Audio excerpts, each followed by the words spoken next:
Reverend Steve, keeping it simple, we're going to be in Revelation 18. We're going to be in verse 8. And we're going to be talking about the plagues that are going to come upon the harlot and how it's going to come upon the harlot. And it's quite telling, really. And we just discussed that she sits as a queen. She don't think she's ever going to see any sorrow. And sorrow is going to come upon her in one day and 1 hour. It's all going to happen in one big event.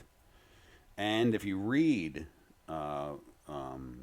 Jeremiah 51 and 52, and also if you read Isaiah 47, it shows you how the harlot is destroyed. It doesn't really show you how it's destroyed here, but in those two chapters, it tells you that another power, a very powerful country, destroys her.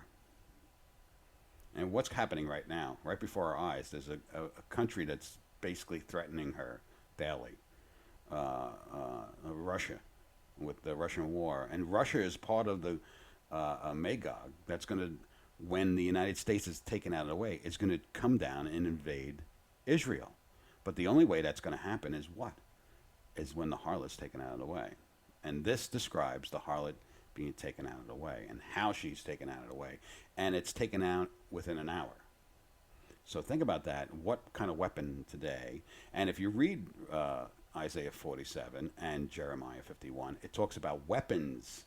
And we discussed that God has put it in their hearts to do it.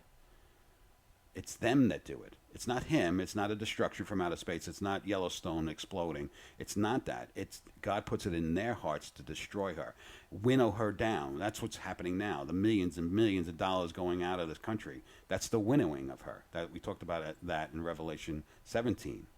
Now we see that she's destroyed in an instant, just like that. After God calls his children out of her, that's going to come first before she's destroyed. And I think God is definitely calling his children right now. So let's get into this before I get too into the minutia of it, my favorite word this week. So we're going to be in verse 8. I forgot where, I can't see where verse 8 is. I'm not cutting this. Okay. I sit as a queen. We talked about that already, right? Therefore, okay, yeah, found it. Therefore, her plagues will come in one day, death and mourning and famine. All she will be utterly burned with fire. For strong is the Lord God who judges her. Now, God says he puts it in her heart to destroy her, in their heart to destroy her. And this tells us that it's in one day. It's all going to happen. And we have to be prepared. We have to come out of her. God bless.